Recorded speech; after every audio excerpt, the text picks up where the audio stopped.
출마한 성창훈이라고 합니다. 좀 도움이 됐나 모르겠네요. 사실 여기 있는 분들 모신다고 한 6개월 정도 노력을 했어요. 28명을 제가 만났고 직접 그 중에서 가장 훌륭하신 분들 4분을 모셨는데, 그리고 K무부하고 기존은 뭐였나 그러면은 가급적 홍콩에서 대학이나 대학원 나온 분들, 여러분들하고 비슷한 분들, 그리고 최근에 이제 그 취업을 한 젊은 분들, 그리고 세 번째는 최고의 회사에서 여러분들이 하고 싶은 일을 맡고 있는 분들, 이 세 가지 기준으로 해가지고 모셨습니다. 또 개별적으로 질문하고 싶은 사람들이 있으시면은 손을 들고 말씀을 해주시면은 2분씩 제가 잘라가지고 질문을 받고 답을 하도록 그렇게 하겠습니다. 네, 안녕하세요. 저는 홍콩대에서 지금 공부하고 있는 학생입니다.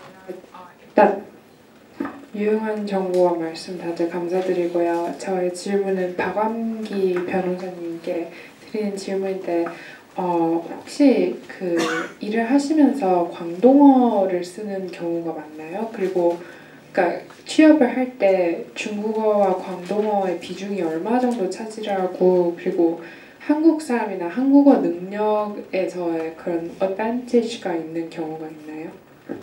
네, 안녕하세요. 홍콩과학기술대학교에서 공부하고 있는 학생인데요. 저 먼저 말씀 너무 감사드리고요. 노지영 세계사님께 여쭤볼 질문인데, 아까 말씀하시면서 CPA 자격이 꼭 필요하다고 말씀하셨는데, 제가 혼자서 좀 찾아봤을 때 홍콩에서 QP나 뭐 ACCA나 그걸 최종적으로 따기 위해서는 결론적으로 막 회계사분들 밑에서 몇 년 동안 연수를 하는 시간이 필요하다고 들었어요. 근데 그거를 이제 회계법인 같은 데 취업을 하기 전에 CPA가 필요한 건지, 아니면 거기 들어가서 시간이 지나서 따면 되는 건지, 그게 궁금합니다. 질문 감사합니다. 법정 변호사하고 사무 변호사하고 조금 차이가 있을 것 같아요. 먼저 법정 변호사는 광동어를 할 수 있으면 도움이 되는데, 저 같은 경우는 고등법원 이상의 그 소송들을 주로 하고 국제 중재를 하기 때문에 광동어를 쓸 일이 거의 없어요. 근데 할 수 있으면은 법원에 갔을 때 클럭들이나 아니면은 거기서 일하시는 분들하고 좀 더 편안하게 의사소통을 할 수 있을 것 같아요. 그리고 중국어, 이제 보통어의 경우는 할 수 있으면은 도움이 많이 돼요. 왜냐면은 중국 관련된 분쟁들이 점점 이미 굉장히 많고 앞으로 더 많아질 거거든요. 사무 변호사가 되기 위해서는 보통어는 거의 필수로 얘기를 하는 것 같아요. 그래서 인터뷰 과정에서도 그렇고 시험을 보는데 보통어 번역 시험은 거의 기본적으로 들어가요.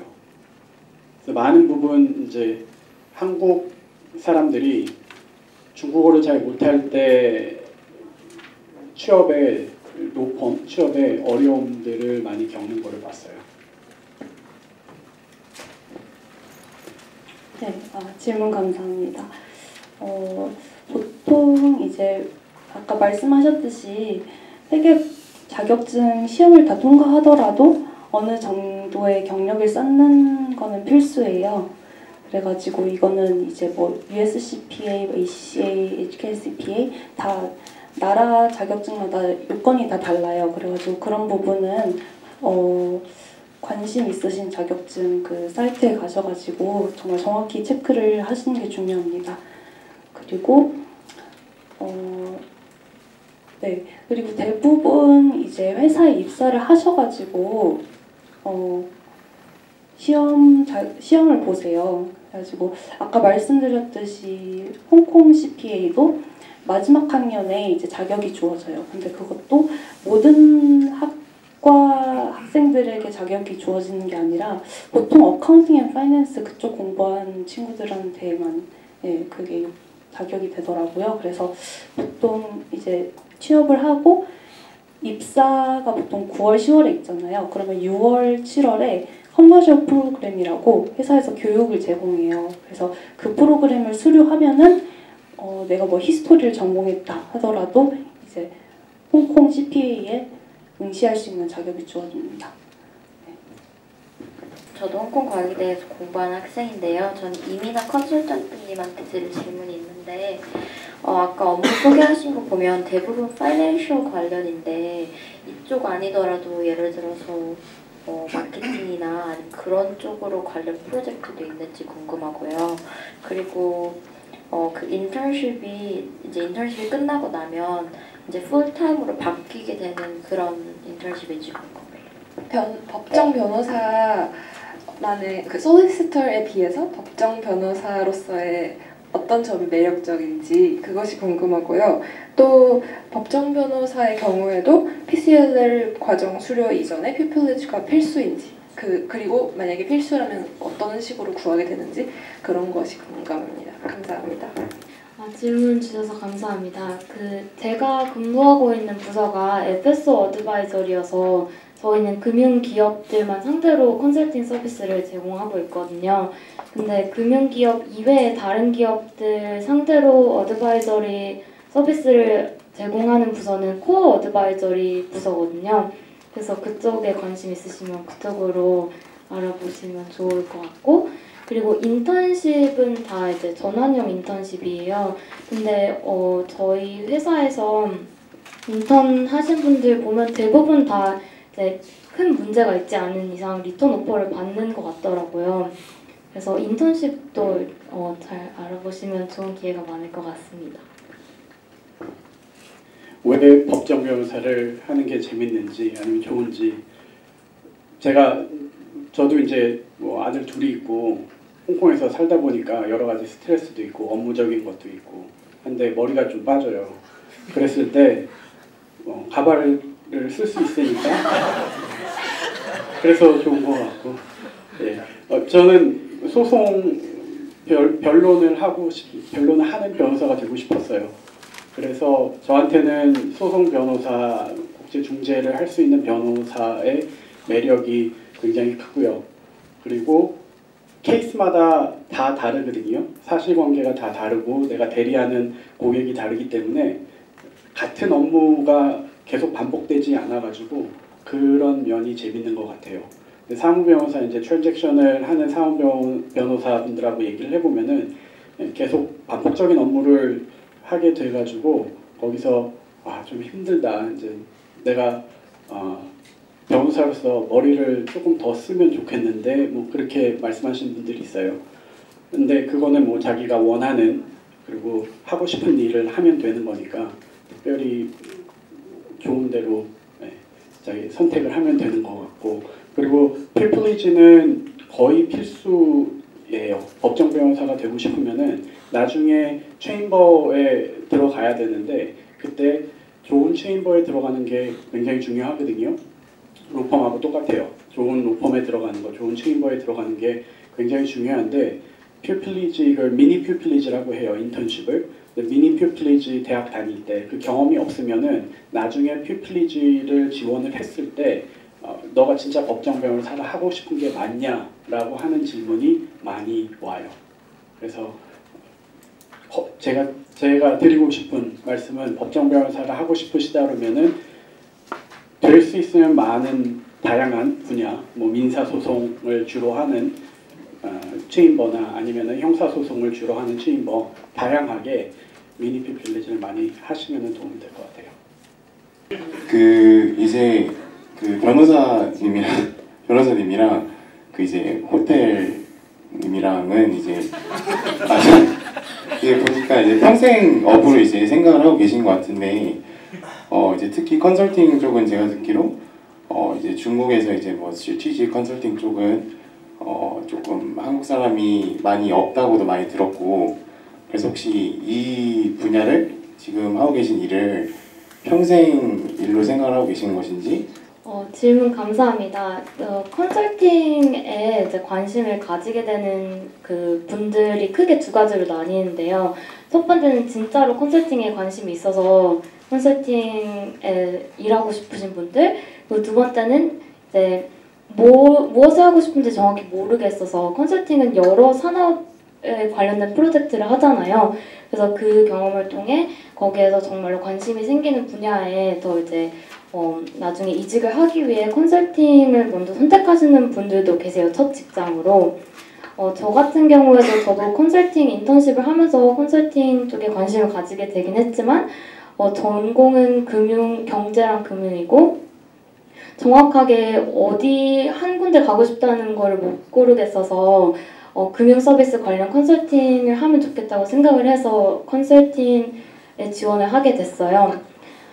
근데 일을 해보니까 저는 프로젝트 중에서도 자금 세탁 방지법이랑 테러리즘 자금 지원 방지법 관련된 프로젝트를 했었는데 이쪽 분야가 그래도 잘 맞아서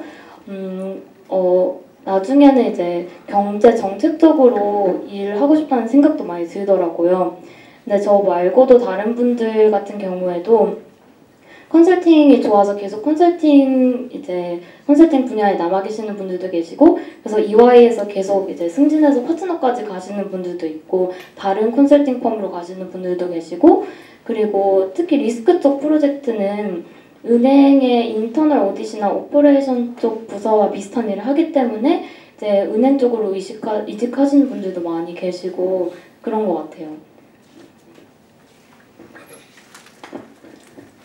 일단 처음 질문 말씀드리자면, 네, 컨설팅이랑 비슷하게 이제 감사 부서에도 일단 첫 번째로는 뭐 자격증을 보시고 자격증을 취득하기 위해서 경력을 쌓기 위해서 오시는 분들이 계시고, 아니면은 이제 만약에 인턴십 경험을 해보셨다 그러면은 정말 그 회계법인 안에서 일이 어떻게 돌아가는지, 일의 업무의 강도가 어떻게 되는지 경험을 해보신 분들이 이렇게 보통 두 분류로 이렇게 나뉘거든요. 그래서 이제 많이들 엑sit 플랜이라고 보시는 경우는 뭐 인터널 오디시나 다른 기업의 인터널 오디시나 컴플라이언스나 아니면 재무부서 뭐 이런 쪽으로 많이 가세요. 근데 제가 아까 프레젠테이션 하면서 말씀드렸던 것 중에 하나가 저도 이제 파이낸셜 서비스 부서에 있으면서 여러 가지 산업들을 경험해 봤어요. 뭐 은행, 보험, 펀드를 경험하면서 저한테 맞는, 제가 정말 관심이 가는 분야가 생기더라고요. 이제 첫 2년 동안은 보통 정말 앉아가지고 9시 출근해서 뭐 새벽 1~2시까지 엑셀만 쳐다보고 있어요. 그러면 내가 여기서 뭐 하는 거지? 이런 생각이 들 수가 있거든요. 근데 이제 뭐 3년차, 4년차 되면은 정말 직접적으로 고객을 응대하면서 어떤 의견이 맞지 않으면은 그거에 대해서 같이 얘기를 하면서 타협점을 찾아가고 뭐 미팅도 많이 하고 그런 또 다른 재미가 생기더라고요. 그래가지고 네, 그런 점에 이끌려서 계속 지속적으로 하셔서 파트너까지 네, 가시는 분들도 계시고, 아니면 아까 말씀드렸듯이 다른 산업으로 가시는 분들도 많습니다. 네. 그리고 IT 쪽은 일단은 정말 IT가 저도 참 중요하다고 느끼는 게 IT가 효율적이에요. 사용해 보면은. 근데 그래서 저희도 업무를 하는 데 있어서 점점 기술이 도입되고 있어요. 아직까지는 정말 기본적으로 시간이 많이 소요되는 그런 부분에 있어서 IT 기술을 개발해가지고 저희도 도입을 시도를 하면서 점점 세틀하고 있는 추세인데, 근데 어떻게 보면은 그 IT가 있어도 저희가 하는 업무가 감사이기 때문에 이거는 정말 독립적인 시선이 필요한 거잖아요. 리뷰를 해야 하고, 어떤 부분에 있어서 IT는 옳다 그르다를 판단할 수 있는데 정말 고객하고 그렇게 타협점을 찾아가는 거는 사람 대 사람이 할 수 있는 거라고 저는 보기 때문에 정말 아예 뭐 IT로 전환이 된다거나 이렇게 네, 그렇게는 어려운 것 같습니다. 재학하실 때 동아리나 어떤 특별한 extracurricular activities를 하셨는지, 그리고 또 호텔에 일하시는 부분에서 어떤 곳에서 가장 큰 매력을 느끼셨는지가 궁금합니다. 질문 주셔서 감사하고요. 저는 동아리는 솔직히 따로 했다면은 그 멘토 멘티 프로그램이 학교에도 있어요. 그래서 이제 저 같은 경우에는 멘티로 들어가서 한 멘토를 귀찮게 굴렸죠. 그래서 먼저 어떻게 보면 이게 적극성이 되게 중요하다고 생각을 하거든요. 그래서 정말 지금 어떻게 보면은 많은 분들이 좀 이게 내가 이 선배한테 1년, 3년 동안 연락을 안 했는데 내가 이제 취직을 해야 돼서 이 선배한테 연락을 해야 되는데 이 선배가 날 안 좋게 생각하면 어떡하지? 그러니까 먼저 판단을 내리시는 분들이 많으시거든요. 근데 저는 그게 제일 잘못된 생각이라고 생각을 하세요. 그러니까 저희 이렇게 선배님들도 다 나이가 들면서 또 이제 사람을 더 포용할 수 있는 거를 저도 많이 배웠거든요. 옛날 저였으면 뭐야 얘 왜 갑자기 나한테 연락해? 이제 내가 어퍼하우스에서 일하니까 내가 이제 나랑 연락할 가치가 생긴 건가? 뭐 이렇게 생각했을 수 있어요.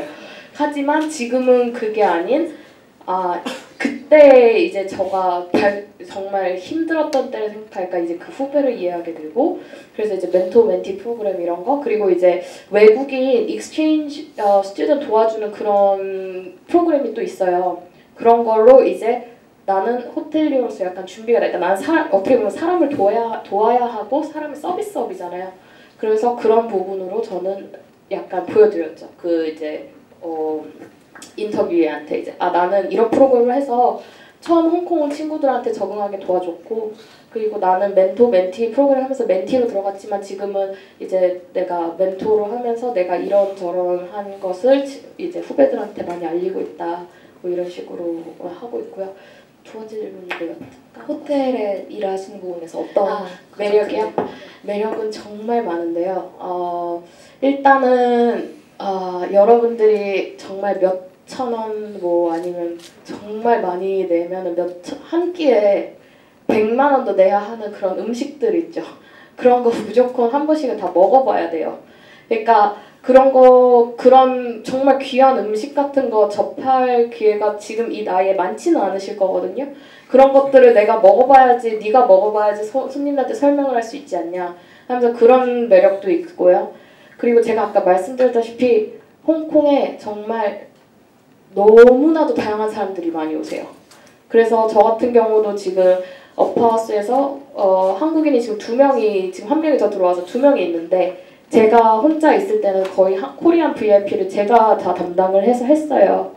그래서 말 그대로 정말 어느 대기업의 회장님 그리고 어느 정말 말 그대로 이름만 석자만 돼도 알만한 연예인 A급 뭐 이런 분들 많이 그런 재미 있잖아요. 그냥 너무 평상시에 똑같은 생활을 하다가도 그분들이 한번 오면 와 잘생겼다 막 이런 보는 재미. 네 그리고 다들 모르시지만 이제 또 비하인드 스토리를 하자면은 이제 호텔은 급여는 세지는 않으세요. 그만큼 일적인 스트레스도 많고 정말 해야 할 일도 많은데 거기에 대해 손님분들이 다 대가를 주시죠. 뭐 팁으로 준다든지 선물을 받는다든지 뭐 이런 소소한 재미도 있고요. 그리고 말씀드렸다시피 이게 커스터머 서비스 때문에 호텔에 있다고 해서 호텔리어로 끝나는 게 아니라 정말 한 사람이랑 너무 잘 맞으면 그 사람이 개인 비서로 들어갈 수도 있는 거고 많은 오퍼튜니티가 있어요. 말 그대로 네트워크라는 게 정말 그 매력에 한번 빠지시면은 아마 호텔에서 아마 계속 일하시고 싶으실 것 같긴 하세요. 홍콩에서 변호사를 하시기 위해서 PCLL을 하셨을 텐데 어디서 하셨는지 그리고 제가 그 발표 중에 리버티 챔버스의 전문 분야가 화이트 컬러 크라임이라고 하셨는데 그 부분에 대해서 PCLL이나 그 LLB를 하실 때 그쪽을 스페셜라이즈해서 공부를 하셨는지 그런 것들이 궁금합니다. 저는 지금 호주에서 경제학을 공부하고 지금 홍콩대 교환학생 와 있는 학생인데요. 그 박완기 일단 변호사님께 질문 드리고 싶은 게 아까 해군 장교를 하셨다 그랬는데 그럼 그거를 대학원 끝나고 하신 건가요? 근데 제가 생각하기로는 그렇게 하면 경력의 단절의 느낌으로 되기 때문에 외국에서 이렇게 취업을 하는 거에 되게 디스어드밴티지로 이렇게 될 것 같은데 그걸 어떻게 극복하셨는지 궁금해요. 리버티 체인버스가 화이트 컬러 크라임으로 유명해요. 그래서 이제 재작년에 끝난 그 선홍파이 회장님 건도 저희 주인부에서 하고 그래가지고 홍콩에서는 유명한데, 근데 공부를 할 때는 어떤 특정 분야에 대해서 전문적으로 지식, 경험을 쌓거나 지식을 쌓을 수 있는 여건이 안 돼요. 그래서 나중에 이제 체인버를 결정을 할 때 내가 어떤 분야를 하고 싶다라고 하는 게 있으면은 white collar crime 잘하는 체인버에 가든 아니면 민사 소송을 많이 하는 체인버에 지원을 해가지고 가서 일을 하면서 자기 노하우하고 경험을 쌓게 돼요. 그리고 저는 중문대에서 JD하고 PCLL 과정을 했어요. 근데 제가 말씀을 계속 드려야 되는 게 뭐냐면, 이 실망을 하는 사람들이 있거든요. 지금도 있고, 제 멘티 중에 현재 JD 과정을 하고 있는데 PCLL 과정이 너무 입학이 힘들어가지고 다시 한국으로 돌아가야 되나 아니면 미국으로 가야 되나 고민하는 친구들도 있고, 근데 그거를 잘 생각을 하셔야 돼요. 내가 정말 변호사가 하고 싶으면 저는 하라고 말씀을 드려요. 근데 변호사도 괜찮겠지 해가지고 하시는 분들한테는 너무 역경이 많을 수 있어요. 저도 공부하면서 많이 힘들었었고, 근데 나는 변호사를 하고 싶다, 그리고 소송을 하고 싶다, 중재를 하고 싶다라고 하면은 도전해 보세요. 네. 그리고 또 그 군대 문제. 제가 유학생들한테 이제 대학교를 외국에서 호주나 미국이나 영국이나 다니고 있는 대학생들한테, 아니면은 고등학교에서 대학을 올라가고 가는 학생들한테 해주는 얘기가 뭐냐면, 군대는 가야죠. 대한민국 남자라고 하면은 가야죠. 근데 빨리 하든지 아니면 나중에 하든지 둘 중에 하나예요. 고등학교 제일 좋은 거는 고등학교 빨리 2년 병으로 끝내고 싶다라고 하면은 고등학교 졸업하고 나가지고 대학 어드미션을 받고 그걸 디퍼를 시켜놓고 바로 가면은 그게 제일 좋아요. 왜냐면 대학 과정에서 끊기는 게 없이 쭉 연결이 되고, 또 인턴십도 연결이 될 수가 있고, 그 다음에 취업도 바로 연결이 될 수가 있고.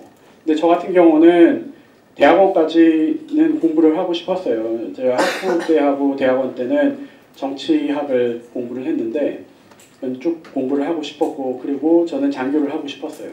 그렇기 때문에 대학원 마치고 한국에 돌아가가지고 해군 장교를 한 거거든요.